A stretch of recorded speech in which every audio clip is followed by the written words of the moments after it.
माणसाचा वर्तमान काळ आणि भूतकाळ याचा संयुक्तिक परिणाम म्हणजे भविष्य काळ असतो. आणि तसंही वर्तमान काळातील मनुष्य भविष्य काळात सहजासहजी बदलत असतो.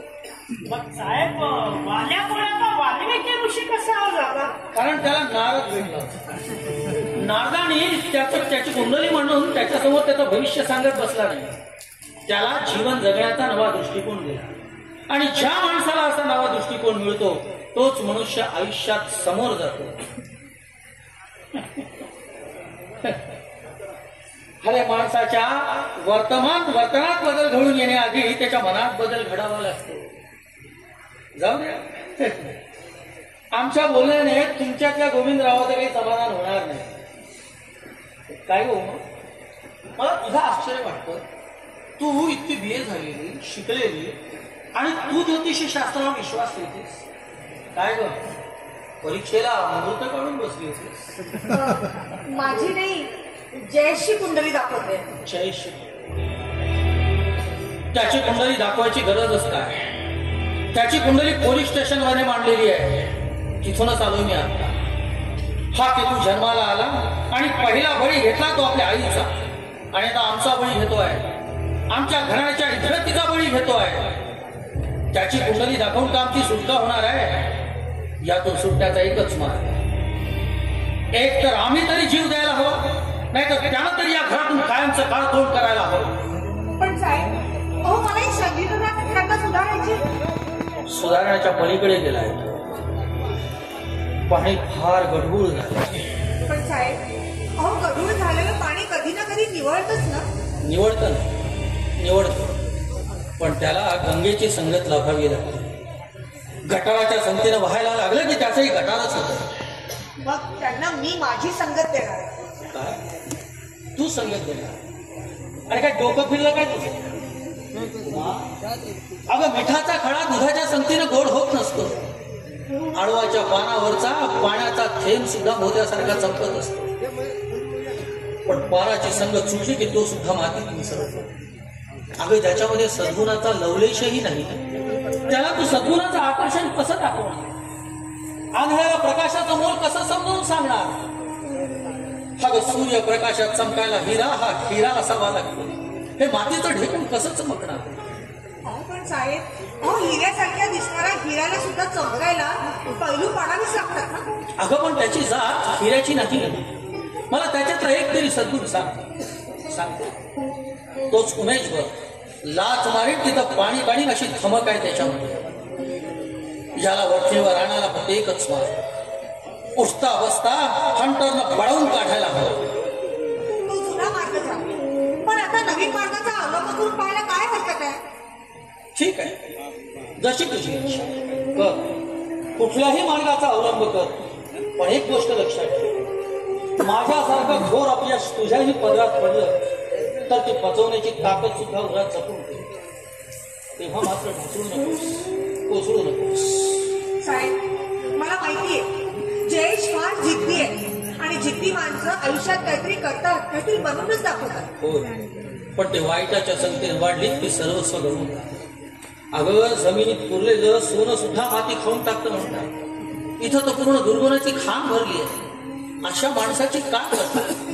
तू त्याला संधी द्या म्हणतेस, पण तो आपले दुर्गुण इतक्या मस्तीत मिरवत असतो की त्याला संधी देणारी माणसं सुद्धा तोंडघशी पडतात. मी त्यांना संधी द्या असं म्हणतच नाहीये. त्यांना सुधारायची मला संधी द्या असं सांगते. तुम्ही म्हणता ना की बघा, माणसं घडवावी तशी घडतात, आणि घडवणारा सापडला नाही तर बिघडतात. म्हणजे माझा शब्द माझ्या तोंडात टाकतोस. ठीक आहे, दिली तुला संधी. आजपासून त्याच्या बाबतीत एक चकार शब्द सुद्धा आम्ही बोलणार नाही. पण एक गोष्ट लक्षात ठेव, आजपासून त्याच्या प्रत्येक हरकतीला तू जबाबदार असशील. ठीक आहे? अरे हा, या सेफच्या चाव्या आजपासून तू सांभाळायच्या. येतो मी. एक लक्षात ठेव, या चाव्या जयेशच्या हातात लागणार नाही याची काळजी घे. साहेबभाऊ, विश्वासातच विश्वास वाढतो, तुम्हीच म्हणता ना. होय होय होय, मला मंजूर आहे तुझी जिद्द आणि लागलीपणा सुद्धा. ठीक आहे, येतो. आता कुठे निघालाय? अगं दादा मोठ्याचा फोन आला होता, जरा अर्जंट निघून जा. येतो पण लवकर या. हो बाबा, आलोच, येतोच मी. ओके.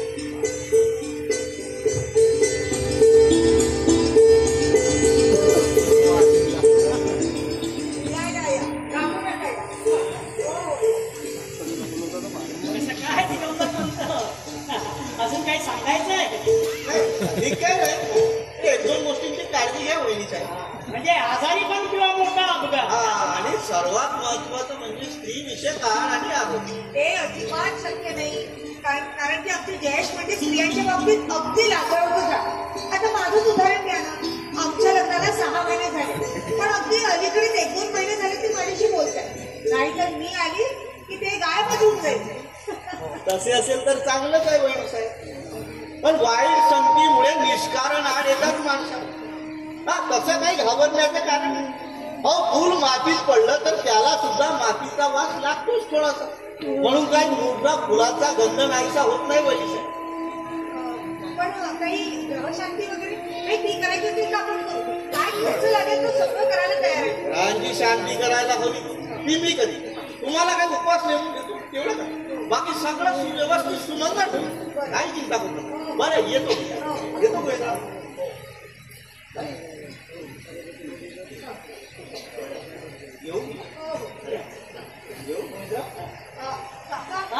त्याची दक्षिणा द्या ना.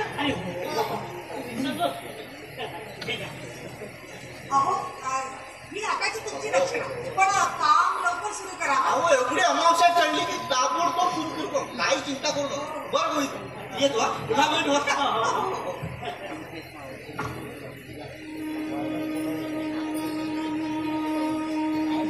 काय सुनबाई, कशी काय जपणूक करणार मीराची? म्हणजे या रूपाची निगराणी कशी काय करणार? नाही काका, हे रोप जरा नाजूकच आहे.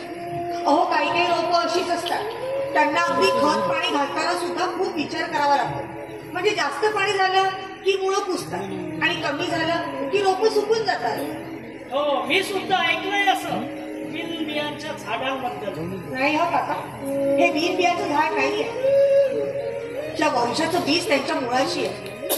फक्त आत्मीयतेचा प्रकाश आणि ममतेचं खतपाणी मिळालं की बरं होईल. म्हणजे ते खुरटणार नाही. त्याची वाढ आता सध्या थोडी मंदावलेली आहे. पण सुनबाई, या झाडाची निगराणी करताना थोडी काळजीच घ्या, कारण झाड काटेरी आहे. तुमचा काहीच अपराध नसताना 4 अडथळे उठायच्या हातावर आणि तुमचा हात विनाकारण रक्तबंबाळ व्हायचा एखाद्या वेळी. अहो, मग काय हरकत आहे काका? अहो, माणसाच्या सद्गुणावर, त्यांच्या यशावर जर आपला अधिकार आहे तर त्याच्या दुर्गुणाकडे बघून काय नाकं मोडायचे? अहो, झाडाची फुलं जर आपली आहेत तर काटेही आपलेच ना. त्याला सांग संध्याकाळच्या हिशोब चुकता कर, नाहीतर भेट तिथं झाड वाढी म्हणावं. ह्या तुमचं झाड आलं बोललं. कशाला भांडतोय तू सगळ्यांवर? अगं, यांचं दात काढलं म्हणजे हे सरळ असतात. काय बोलताय? मला तुझा हा भांडवलपणा अजिबात आवडत नाही. अगं, पण मी तुझ्याशी भांडतो का? आयला काय टोकं टाकायची पाहिजे. काय म्हणाला? मी काय म्हटलं ते आयला म्हटलं ते. अगं, पण तू सांग बहिणी, जन्माच्या सवयी कशा जाणार एकदम? अहो, पण जायला पाहिजे. त्या वाईट आहेत ना. वहिनी, हा बघा इंग्लिश तुला जयश्री खास तुमच्यासाठी करून आणायला सांगितलं ती फांदी कट करून. हो ना रे? हो ना. आणि बरं का बहिणी, तिला तिच्या हातानं लावायची ती बागेत. समजा मी लावली आणि रुजली नाही तर फुकट जायची नाही ती सांगते. अगं थांब. अरे, आता कुणाचे दात पाडायला निघाला होता? विजेच का? नाही, तुमचे. सॉरी काकोबा, आय एम एकदम सॉरी. बहिणी ते एकदम थोबाडातून निघून गेलं बघ. काय? कशातून? नाही, तोंडातून. नाही, आमच्या दात पाडल्यातच जमायत म्हणा तू. पण काय आता तुझ्या बरोबर कोण होतं? ही माझी शिवा. नाही, दुसरं कोण होतं? हुसेन. हुसेन, त्या पाववाल्याचा पोरगा. हो का? काय झालं त्या? नाही, तुझ्यासोबत हुसेन असला काय किंवा एखादा याकूब असला काय, आमचं काय होणार त्यात? हे बघा काका, असं आडून पाडून बोलू नका. जे काय बोलायचं ते स्पष्ट बोला. हे तुम्ही माझं तोंड बघत काय उभी असतो झालं तुला घाल लावायचं आणि बागेत बघा लावा. तू येतोयस ना? अगं मी आता कसं येणार इथंच यांनी मला खणायला सुरुवात केली ना. हा बोला. अरे पण मग मी हे झाड कुठे लावू? लाव माझी डोंगरावर. तिथे रुजेल का ते? आता मग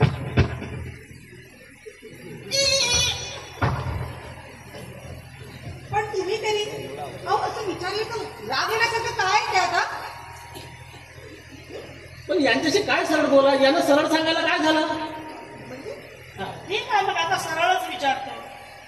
त्या हुसेन सोबत संबंध ठेवायचं नाही असं साहेबांनी तुला सांगितलंय ना? हो सांगितलंय पण हुसेन माझा बालपणीचा मित्र आहे मी त्याच्यासोबत संबंध